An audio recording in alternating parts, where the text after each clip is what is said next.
받으라는 것을 보고 그 복이 있다라고 아스레이 멋지다라고 했습니다. 여러분이 다 아시는 다니엘의 세 충고를 보시면요, 그 사람들은요 죽음이 전혀 두렵지 않았습니다. 이 세 친구가 하는 말을 보면요, 다니엘서 3장 17절 18절에 보면 왕이여 우리가 섬기는 하나님이 계신다면 우리를 맹렬히 타는 풀무불 가운데 건져내시고 왕의 손에서도 건져내시리이다. 이 말은 뭐냐면요, 풀무불이 아무리 뜨거도 하나님의 사랑보다 뜨겁지 못하고, 당신 왕 느부갓네살 당신의 왕이 아무리 권세가 많고 높아도 하나님의 십자가의 사랑보다 그 높은 것은 없다 하면서 그대로 그 우상에게 절하는 것 거절하니까 용광로에 잡아넣었지요. 그러나 그 용광로가 죽음을 이긴 사람 앞에서 이기지 못하고 용광로 속에 제3의 인물, 제4의 인물, 곧 하나님이, 예수님이 거기에 함께 있었더라는 것을 말하고 있습니다. 죽음의 덩어리가 잘라져 나간 사람에게는요, 죽음이 두렵지 않습니다. 죽음은 오히려 예수 그리스도 앞에서 영광이기 때문에 주님을 위해서 살고 주님을 위해서 죽는다는 것 조금도 두려워하지 않는 사람으로서 우리에게 생명의 부활이 무엇이라는 것을 이 다니엘서에서 그들이 우리에게 가르치고 있었다 하는 것을 알 수가 있고, 여호수아에게 보면 여호수아가 이스라엘을 속에 가나안 7족을 정복해 나갈 때에 적들이 쳐들어왔습니다. 시간이 없습니다. 낮에 이 적들을 다 쳐야 되는데 그럴 시간이 없을 때 여호수아는 놀라운 이 기도를 했습니다. 여호수아 10장 12절 13절을 보니 여호와께서 아모리 사람들을 이스라엘 자손에게 넘겨주시던 날에 여호수아가 여호와께 아뢰어 이스라엘의 목전에서 이르되 태양아 너는 기브온 위에 머무르라 그랬습니다. 달아 너도 아얄론 골짜기에서 그리할지어다 하며 태양이 머물고 달이 멈추었다 했습니다. 이 말은 뭐냐면 하나님 앞에서 진정 생명의 부활을 받은 사람은 그 사람이야말로 위대한 장군이 될 수 있고 위대한 생명의 길을 우리에게 제시해 주는 사람이라고 했습니다. 이제 여러분 2023년 12월 오늘 이번에는 첫 주입니다. 이 한 해에도 여러분 이와 같은 생명의 부활의 복을 받는 여러분이 되기를 원합니다. 여러분의 마음속에 모든 허물과 죄의 모든 죽음의 덩어리가 물러가고 예수님의 큰 축복이 임하기를 주의 이름으로 축원합니다. 그 다음에 두 번째로 우리가 알아야 하는 것은 이 생명의 부활이라는 말은 무슨 뜻인가 하면 믿음으로 죄를 해결한 자의 복이다라는 뜻입니다. 죄를 해결했다라는 것은 생각 원리가 바로잡고 생각이 어떻게 되어야 하는 것을 말하고 있습니다. 여기 요한복음 3장 4절에 보면 죄를 짓는 자마다 불법을 행하니 죄는 불법이라고 말하고 있는데, 이 죄라는 것은 사실 마음속에 하나님의 말씀이 없고 하나님이 계시지 않는 것을 말하지만은, 특별히 이 죄라는 것은 하마르티알에서 하라는 말은 없다라는 뜻이고 메로스에서 나온 말인데, 메로스는 덩어리라는 뜻입니다.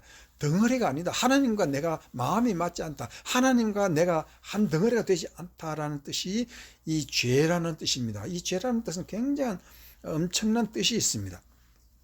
그래서 우리는 이 죄를 잘 알아봐야 된다. 시편 1편 1, 2절을 보면 거기에 대해서 잘 말하는 것이 있습니다. 복 있는 사람은 악인들의 꾀를 따르지 아니하며 죄인들의 길에 서지 아니하며 오만한 자들의 자리에 앉지 아니하고 오직 여호와의 율법을 즐거워하여 그 율법을 주야로 묵상하는도다라고 말을 하고 있습니다. 사람의 마음속에 죄가 있으면요, 여러분 그 김치 담글 때 배추 잘 아시지요? 그 배추 펄펄 살아 있습니다. 펄펄 살아있는 곳이 어디에 절여야 됩니까? 소금물에 절입니다. 소금에 절입니다. 그와 같이 인간의 생각을 말씀에 절이는 현상을 두고 묵상한다 그랬습니다. 말씀을 주야로 묵상한다. 말씀을 주야로 우리의 생각을 예수님의 말씀 안에 담궈서 절이는 현상을 두고 말을 하고 있습니다. 그래서 그 김치가 잘 되면은 우리의 입맛에 맞는 김치가 됩니다. 입맛에 맞는 것과 같이 하나님의 마음에 맞는 것을 우리는 죄가 해결되었다라고 말하고 있습니다. 죄가 해결되었다는 사람의 복이라는 것은 놀라운 복이 사무엘상 13절에 잘 말하고 있습니다. 사무엘상 13장 13절 이후 보면은 사무엘이 사울에게 이르되 왕이 망령되이 행하였도다. 왕의 하나님 여호와께서 왕에게 내리신 명령을 지키지 아니하였도다.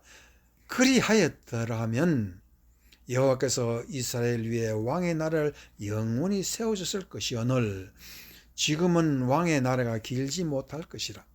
여호와께서 왕에게 명하신 바를 왕이 지키지 아니하였으므로 여호와께서 그의 마음에 맞는 사람을 구하여 여호와께서 그의 백성들을 지도자로 삼으셨느니라. 이 말은 누구와의 얘기냐면 사울이라는 왕이 하나님 앞에서 제대로 행동을 하지 못하였고 왕은 왕으로서의 그 직분을 지키지 못하고 엉뚱한 짓을 했다는 것입니다. 그래서 하나님이 사무엘 선지자를 통해서 사울 왕아 너는 하나님의 마음에 맞지 않는다라는 말을 하고 있습니다. 그러면 마음에 맞는 사람을 찾는다 했을 때 그 사람은 누굽니까? 다윗입니다. 다윗과는 하나님이 마음에 맞더라 그런 뜻입니다. 그러면 다윗이 어떠한 사람으로 살았더냐? 그 다윗은 마음이 하나님과 맞는 마음을 말씀으로 가졌다라는 뜻입니다. 우리가 그 말씀을 보면 이 하나님의 마음에 맞는 사람은 과연 다윗인데 사울 왕은 수천 명을 가지고도 블레셋 군대 앞에 겁을 먹고 선지자를 기다리라 했는데 제사를 드리고 이 선지자가 드려야 될 제사를 자기가 드렸다는 것입니다. 그래서 하나님의 제사장이 된 양 위선을 떨었다. 자기는 왕이면 왕으로서 담대히 백성을 위해서 기도하고 백성들을 앞에서 전쟁을 해서 이겨야 할 것인데 그거를 하지 못하고 자기 일도 못하면서 남의 일 걱정하는 그런 가식을 행한 것입니다. 이것이 죽음 덩어리를 해결하지 못한 또 마음의 죄를 해결하지 못한 사람의 생각이 잘못되었다는 것을 말하고 있습니다. 그러나 다윗은 골리앗 앞에서 벌벌 떠는 백성들과 왕 앞에서 어린 소년이라도 겁없이 하나님을 믿고 골리앗을 물리쳤습니다. 이것이 바로 무엇인가 하면은 이 골리앗 앞에 섰는 이 어린 소년 다윗은 죽음을 해결한 사람이 되었기 때문입니다. 그리고 생각이 바로 발랐습니다. 생각 원리를 바로 알았습니다. 그러면 누가 하나님에 맞는 사람인가? 죄로 허물로 죽었다가 살아나지 못한 사람은 하나님과 마음이 맞지 않다고 얘기를 했습니다. 그래서 사도행전 13장 21절 이후에서도 그와 같은 말씀이 다시 계속되고 있습니다. 사도행전 13장 21절 이후에 그 후에 그들이 왕을 구하였거늘 하나님의 베냐민 지파 사람 기스의 아들 사울을 40년간 주셨다가 패하시고 다윗을 왕으로 세우시고 증언하여 이르시되 내가 이새의 아들 다윗을 만나니 내 마음이 맞는 사람이라 내 뜻을 이루리라 하시더니 이와 같이 오늘 우리가 알아야 되는 것은 하나님은 누구에게 복을 주시느냐? 마음 맞는 사람에게 찾아서 그에게 복을 주시되 다윗은 나라를 주시고 그 나라가 영구하게 하시고 그의 자손이 예수 그리스도로서 예수 그리스도가 또한 하나님 앞에 마음 맞는 사람이기 때문에 예수 그리스도를 믿는 사람은 또 하늘나라의 모든 권리와 하늘나라 천국을 우리에게 주신다고 말을 하고 있습니다.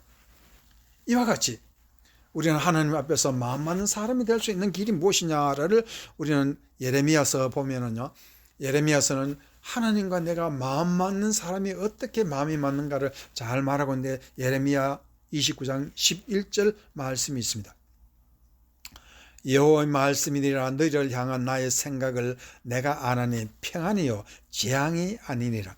너에게 미래와 희망을 주는 것이니라 라고 이 예레미야 선지자를 통해서 이스라엘 백성들에게 한 가지 하나님의 마음과 하나님의 생각과 사람이 어떻게 마주칠 수 있느냐, 같이 될 수 있느냐 하는 것을 말하는데, 거기 두 가지를 말하고 있습니다. 하나님의 생각은, 우리에게 향한 생각은 평안과 희망이라 했습니다. 평안과 희망. 그런데 이 평안이라는 말과 희망이라는 말을 히브리 말로, 구약 성경 히브리 말로 찾아보니까 평안이라는 말은 샬롬인데 신약 성경의 에이레인에서 하나됨, 유니티, 하나 되는 것을 평안이라고 말하고, 구약 성경에서 희망이라는 말은 티크바라는 말은 밧줄이라는 뜻입니다. 희망이라는 뜻은 밧줄입니다. 구약 성경에서 히브리 말로. 그러니까 하나님과 우리가 하나가 되는 말은, 길은 뭐냐, 희망의 밧줄로 하나님과 우리가 하나로 꽁꽁 묶는 것을 말하고 있습니다. 여기에서 우리가 하나님과 내가 마음이 맞으려면 어떤 마음을 가지냐, 항상 평안과 소망이라는 밧줄로 꽁꽁 묶여라, 이런 뜻입니다. 믿음의 밧줄이겠죠. 그래서 에베소서 4장 3절에서도 바울은 다음과 같이 말하고 있습니다.